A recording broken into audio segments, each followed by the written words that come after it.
Hello and welcome to GearHeads. My name's Jesse and today we're talking about some new news. Harbor Freight is no longer doing their paper catalogs and coupons.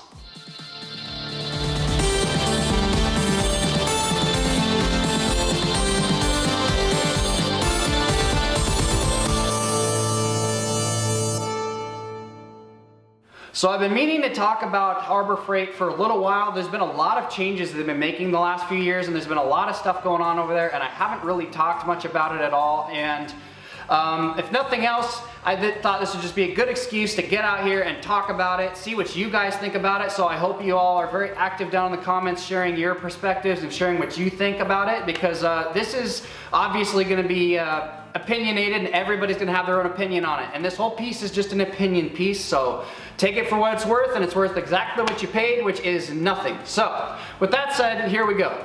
Harbor Freight recently has posted up on their website that they are no longer doing the paper coupon system. Instead, they're now forcing everybody to, they want everybody to sign up first off and become a member, and they're doing their instant savings deals instead.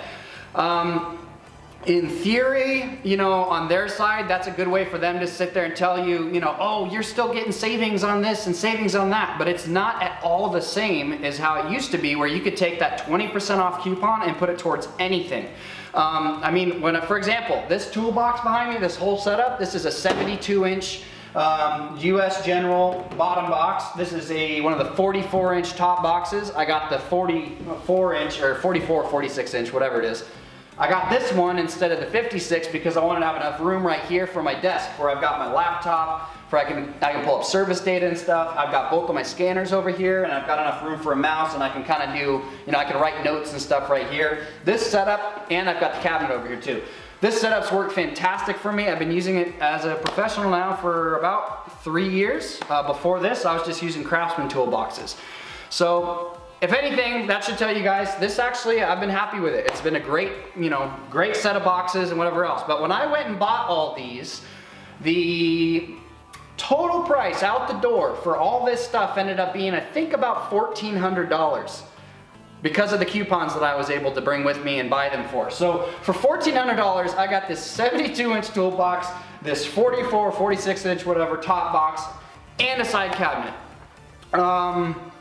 You know, that's a screaming deal, and that's one of the biggest things that has made Harbor Freight so successful, and that has made so many people flock to them to buy all kinds of tools and all kinds of different things. Now, we all know, obviously, that Harbor Freight has, you know, a spotty reputation for quality because some of their stuff actually is great. I have some tools from them that I've been using for years and haven't had a single problem with.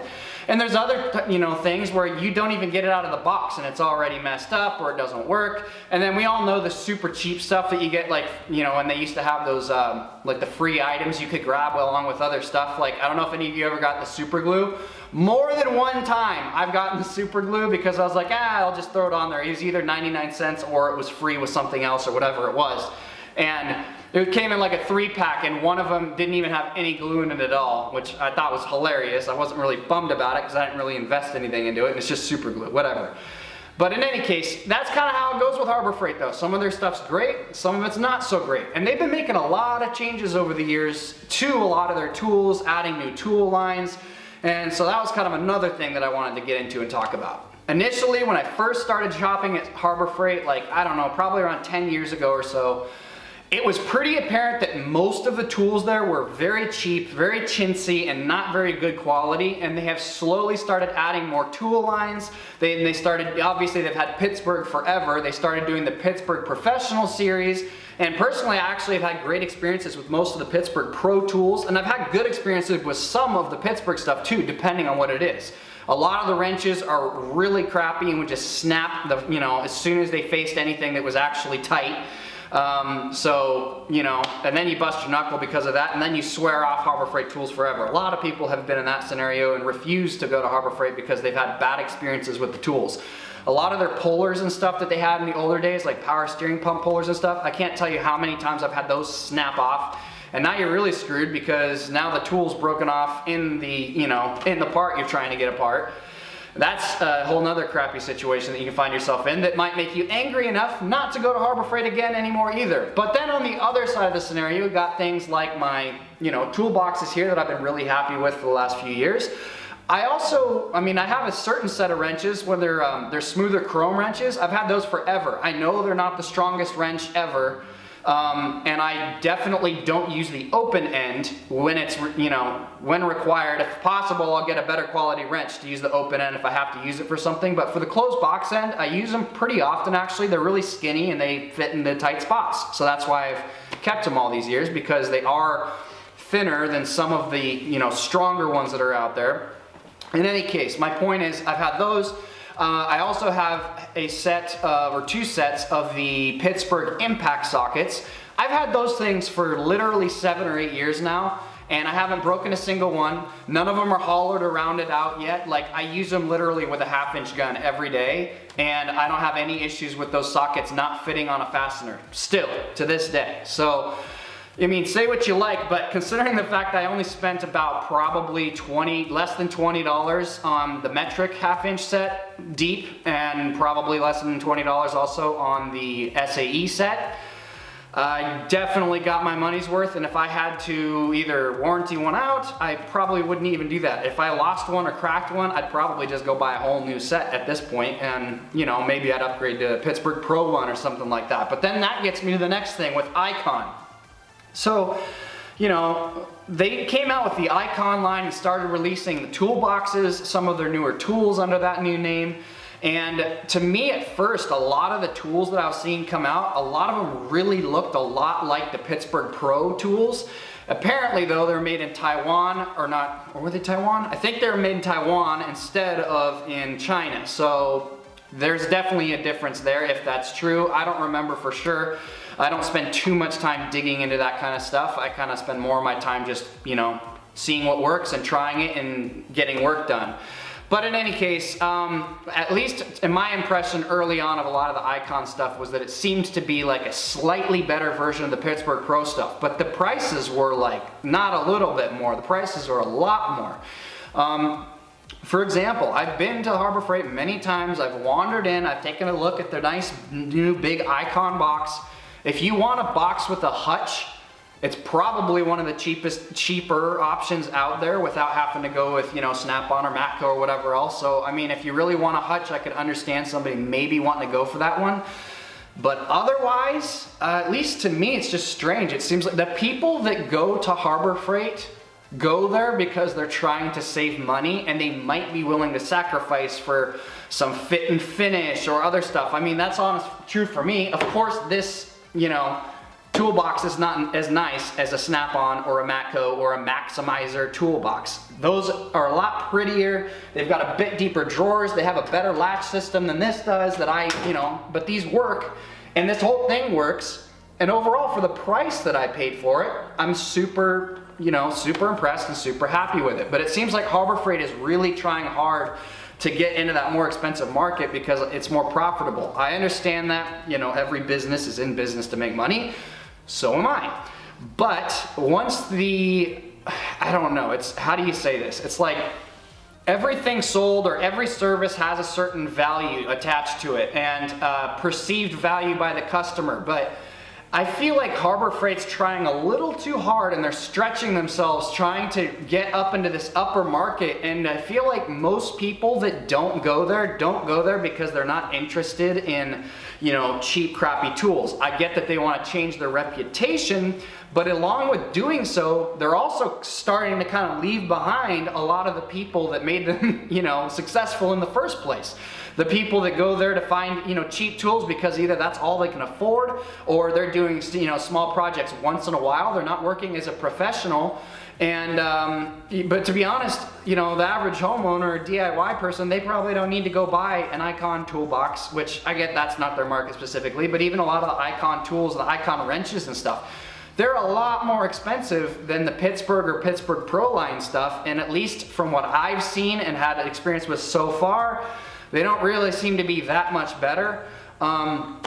I wouldn't be willing personally to pay that much for it, for it. And obviously I keep referring to the toolboxes. I don't know why, I guess it's just an easy example, but for me, if I'm gonna go spend $5,000 on a toolbox, it's probably not gonna be a Harbor Freight. If I'm gonna spend that much money on a toolbox, I may as well get something that's, either, like I said, either a Matco, a Mac box, or a Snap-on box or something like that. But not just the toolboxes, even a lot of the tools, like the newer Icon metric wrench sets, like $100.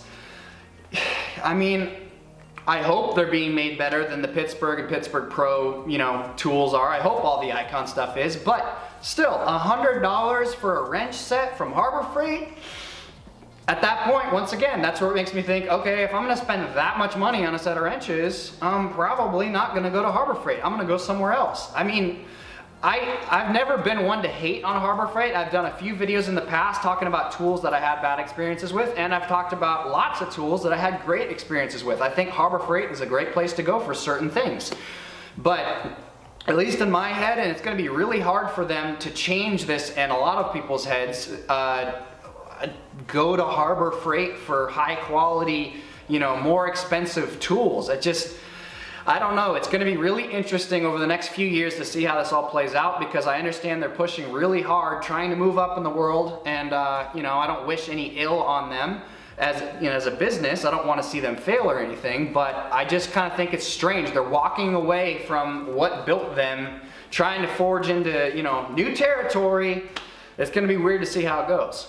One thing I do think is interesting though, they're trying to get way more out into the professional world with the toolboxes and all the Icon line of tools. Are they gonna start having a tool truck drive around or something? Because they're starting to charge so much for the tools. One of the biggest reasons a lot of mechanics pay so much money for the tools they buy is because the convenience. The truck comes to them. The truck gives the tool truck driver usually, at least in my experience, will usually give people a certain amount of credit that they'll let them use, or not even a fixed amount, but they'll tell you, sure, you can buy that, you can put it on the truck with me, make weekly payments to me, and then you're not even putting it on a credit card or putting it on a national account of any sort or anything like that. So it's going to be kind of strange. It's like, okay, you guys want to charge a lot more for your tools. You claim the quality is a lot better, but do we still have to go to the store if we want a toolbox and not actually have it dropped off? Do we still have to go to Harbor Freight for, that $100 wrench set that I bought? Am I going to have to take that wrench all the way to you and have you swap it out there instead of you come to me and take care of it?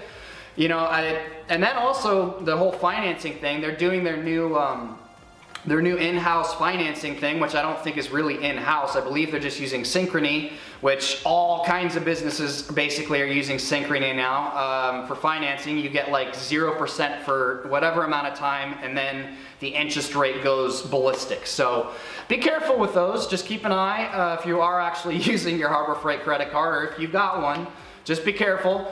But in any case, I get they're starting to try and offer that kind of stuff, but they're not really all the way there yet. So at the end of the day, my opinion is I kind of think they're overreaching a little bit, but I don't really know. I mean, we'll kind of see how it goes for them over the next few years. But I'd be curious to see what you guys think about it, because obviously, like I said, this whole video is just an opinion piece, and my opinion is worth exactly what you paid for it, which is nothing.